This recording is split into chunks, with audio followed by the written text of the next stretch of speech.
हमारे साथ सत्यम मौजूद हैं बातचीत करने के लिए, और ये अलग अलग टॉपिक्स क्यों चुने जाते हैं ताकि हम डॉक्टर साहब से ज़्यादा उनका व्यू ले पाएँ, या जो हमारे जानकार आते हैं उनसे ज़्यादा टॉपिक्स के ऊपर डिस्कशन कर पाएँ। सत्यम से आज हम बातचीत करने वाले उन स्टॉक की जो कि ऊपर से हो तो चुके हैं आधे से भी शायद ज़्यादा, लेकिन उसके बाद भी उनके दाम अभी भी सस्ते नहीं हुए हैं। ये नंबर कैसे आया ये सत्यम आपको बताएंगे। तो सत्यम जरा बताइए, पहले 5 वो शेयर जो टूटे तो बहुत हैं लेकिन शायद अभी भी सस्ते नहीं हुए हैं, कौन से नाम है? जी सर, जो ये लिस्ट है 15 शेयरों की है, और इनमें फन फैक्ट ये है कि सारे 50% से ज़्यादा करेक्ट हो चुके हैं, लेकिन अभी भी इनके पीई मल्टीपल्स काफ़ी ज़्यादा हाई हैं। तो पहले 5 से शुरू करते हैं। पहली कंपनी है SW solar, Sterling and Wilson. इसका 52 वीक हाई 828 रुपए के आसपास था, अभी ये 252 के आसपास कामकाज कर रहा है। 69.5% की करेक्शन इसमें देखने को मिली है, ऑलमोस्ट 70% ये करेक्ट हो चुका है, लेकिन इसका पीई मल्टीपल अभी भी 214 का बना हुआ है। अगली कंपनी इसी सेक्टर की है अडानी ग्रीन, जो कि 2174 के अपने हाई से करेक्ट हुई है। 61% की करेक्शन इसमें देखने को मिली है। इसका भी पीई मल्टीपल 92 अभी भी बना हुआ है, पीई रेशियो 92 है, तो ये भी काफ़ी महंगी अभी भी बनी हुई है इतने करेक्शन के बाद भी। अगली कंपनी है MMTC, जो कि 131 का हाई लगाने के बाद अभी 51-52 रुपए के आसपास काम कर रही है। 60.7% ऑलमोस्ट करेक्ट हो चुकी है। 48 का पीई इसने भी अभी मेंटेन कर रखा है, यानी ये भी अभी काफ़ी महंगा है वैल्यूएशन वाइज अगर हम बात करें। और चौथी कंपनी है वर्लपूल, जो कि 2450 के अपने हाई से 962 तक आ चुकी है। 60.7% की करेक्शन इसमें भी है। 37 का पीई यहाँ भी हमें देखने को मिल रहा है। और पांचवी कंपनी है जुपिटर वैगन्स, अभी रवि सर्वे इस पर बात कर रहे थे। 748 के हाई से ये भी करेक्ट हो चुका है, 298 के आसपास ट्रेड कर रहा है अभी। 60% की करेक्शन, लेकिन इसके बाद भी पीई मल्टीपल इसका 33 का बना हुआ है। तो करेक्ट तो हुए हैं, लेकिन अभी भी वैल्यूएशन के लिहाज से ये सारे शेयर महंगे हैं सब।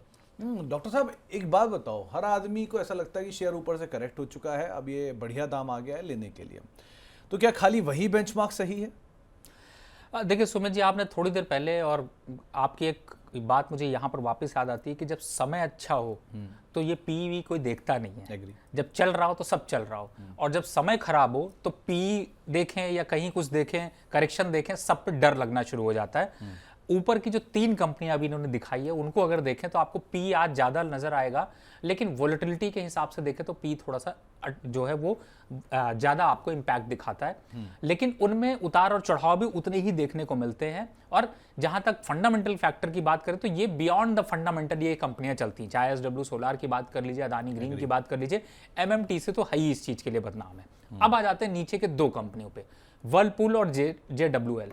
देखिए JWL पे हमने बड़ी लंबी चर्चा करी और मैंने कहा कि लगभग 25-28 का पी होना चाहिए था, वो ज़्यादा अट्रैक्टिव होगा और लॉन्ग टर्म के हिसाब से अच्छा है। उसके हिसाब से लेवल निकालें तो 280 का लेवल बनता है, जो कि लगभग नियर आ रहा है, तो धीरे धीरे अट्रैक्शन दिखाई दे रहा है।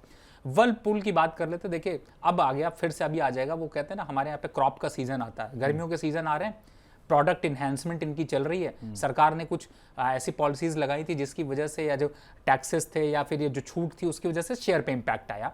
अब 962 के आसपास चल रहा है, मुझे लगता है ज़्यादा से ज़्यादा 900 और 850 के आसपास आते ही अट्रैक्शन शुरू हो जाएगा। तो अच्छा है, नज़र रखिए, छोड़िए नहीं। और बहुत बढ़िया एनालिसिस यहाँ पर ये लेके आए हैं, क्योंकि ये पूरे सेगमेंट, इससे आपको ये पता चल जाता है कि यहाँ पर आपने, जैसे आपने देखा, लगभग 5 स्टॉक की चर्चा हो रही है, 3 तो तुरंत ही फेल हो गए, 2 पे अट्रैक्शन बाकी है। चलिए, पहली 5 में से 2 नाम फिर भी डॉक्टर साहब को थोड़े रिस्पेक्टेबल लग रहे हैं, यहाँ नहीं, थोड़ा नीचे और बेटर हो जाएंगे। अगले जरा 5 नाम लेकर आइए। जी सर। तो अगले नाम है होनासा कंज्यूमर, इसमें पहला है 221 पे अभी ये ट्रेड कर रहा है, लेकिन इसका 52 वीक हाई अगर हम देखें तो वो 547 का रहा है। 59% की करेक्शन आ चुकी है और अभी भी ये 105 के मल्टीपल पर काम कर रहा है। कंपनी के प्रॉफिटेबिलिटी को लेके भी लगातार सवाल उठते रहे हैं। एकम्स ड्रग है सर अगली कंपनी, 1175 का हाई 474-75 के आसपास आज ट्रेड कर रहा है। 59% की करेक्शन यहाँ भी हमें देखने को मिली और पीई मल्टीपल इनका भी 51 का बना हुआ है, तो ये भी काफ़ी महंगी कंपनी है जो लगातार चर्चा में भी रहती है। अगली कंपनी है डेटा पैटर्न्स, जिसने अपना 52 वीक हाई लगाया था 3655 का। स्टॉक अभी 1557-58 के आसपास काम कर रहा है। 57% की करेक्शन यहाँ हमें देखने को मिली और स्टॉक अभी 48 के पीई पर ही ट्रेड कर रहा है। तो करेक्शन अच्छी है, लेकिन अभी भी मल्टीपल्स में हाई है, काफ़ी वैल्यूएशन इसके भी काफ़ी महंगे हैं। कोचिन शिपयार्ड भी है सर इस लिस्ट में, 2979 का हाई, 57% की करेक्शन और 41 के पीई पे काम कर रहा है। और एक और कंपनी ले लेते हैं, गार्डन रीच भी इस लिस्ट में है क्योंकि रवि सर आए हुए हैं तो गार्डन रीच पर बात करनी ज़रूरी है। 2833 का हाई, 1295 पे ट्रेड कर रहा है, 54% की करेक्शन और स्टॉक का पीई अभी भी 37 का बना हुआ है सर। तो डॉक्टर साहब, इसमें दो तरह के नाम हैं। एक तरफ वो कंपनियां जो कि न्यू एज हैं, हाल की लिस्टिंग है, और एक तरफ वो कंपनियां जो डिफेंस की मेजर हैं, बड़े ऑर्डर फ्लोज हैं, सरकारी कंपनियां हैं, बैक्ड हैं बहुत स्ट्रांगली। कैसे आप आइडेंटिफाई करोगे इन दोनों में से? सुमित भाई, जब हवा चलती है ना तो हवा के अगेंस्ट में आपको ना खड़े होने पे हमेशा झाड़ ही पड़ती है। हुनासा कंज्यूमर जब आया था तो मैंने इस आईपीओ को देख करके ये कहा था कि जब प्रमोटर भाग रहे हो, अगर मैं एक एग्जांपल इसका उस टाइम पे भी दिया तो याद आ जाएगा लोगों को। मैंने कहा मेरे ऊपर 100 रुपए का लोन चल रहा है और मैं अपने दोस्तों से 100 रुपए मांग रहा हूँ, कितने लोग दे पाएंगे? लेकिन भैया पब्लिक है, ये कुछ भी कर सकती है। दबा के आईपीओ को लिया। अभी ये जो आप 220 रुपए देख रहे हैं, इसमें कोई कमी नहीं है कि ये 100 रुपए शेयर रह जाए, क्योंकि ये फंडामेंटल कितने पुअर हैं ये आप देखना नहीं चाहते। और कंपनियां भी बड़ी चालाक होती है। कंपनियां चालाक इसलिए होती हैं कि वो ऐसे फंड मैनेजर्स को रखती हैं, इस टाइप से लिक्विडिटी प्रोवाइड करती हैं, ऐसे ऑपरेटर्स चलाती हैं कि वो बिड की वैल्यू के नीचे जाने नहीं देते, लॉक इन खत्म होता है, साफ हो जाते हैं, रिटेलर को माल चिपकाते रहते हैं। उसमें ये कंपनियां आती हैं। मुझे लगता है दूरी बनाकर रखिए। दूसरी कंपनी की भी बात करें, इसीलिए आपको 1175 से रेट 474 रुपए आ गया। अब आपके पास ऑप्शन बचा नहीं है, लेकिन अभी भी ऑप्शन बचा है कि जो बचा है वही निकल के भाग जाइए।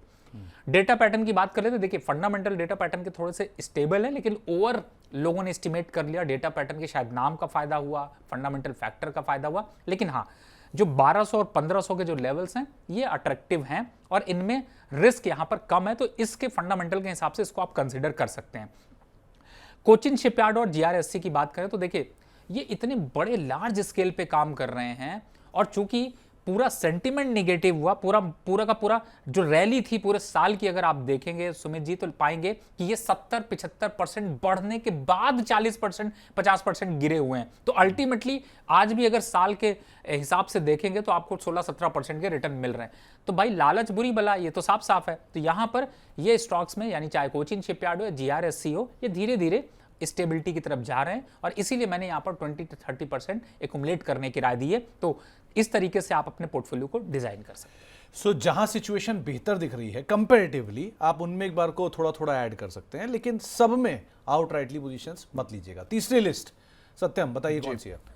लास्ट 5 कंपनीज पर भी बात कर लेते हैं। जेबीएम ऑटो है इसमें सबसे पहले तो 1169 का हाई, 547 पर अभी ट्रेड कर रहा है, 53% की करेक्शन और स्टॉक का पीई मल्टीपल अभी भी 68 का बना हुआ है।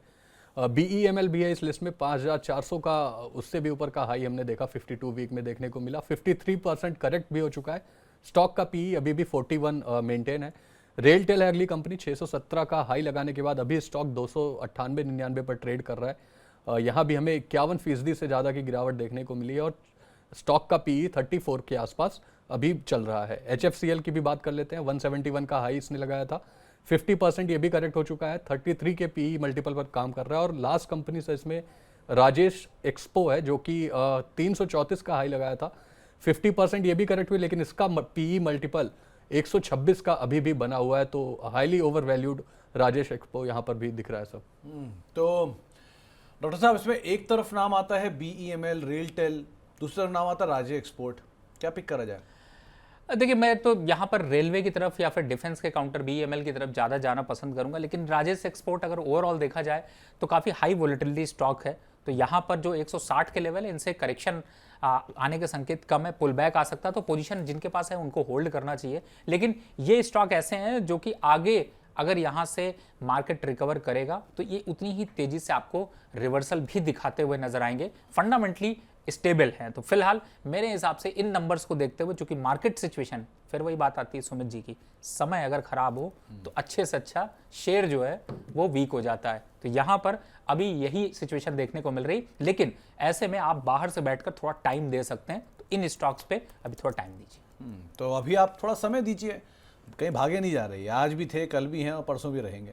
सो आराम आराम से इनको देखिएगा, लेकिन हाँ जैसी सिचुएशन बनती जाएगी वैसे वैसे आंकड़े आपके सामने रखते जाएंगे। अभी बहुत सारे आंकड़े आपके लिए ऑलरेडी सत्यम लेकर आए हैं, आगे भी सत्यम ऐसी और आंकड़े लेकर आते रहेंगे। सत्यम बहुत बहुत शुक्रिया हमारे साथ मौजूद रहने के लिए, इन सभी शेयरों पर बातचीत करने के लिए और अपनी राय हमारे साथ शेयर करने के लिए, या फिर सारे आंकड़े हमारे साथ शेयर करने के लिए।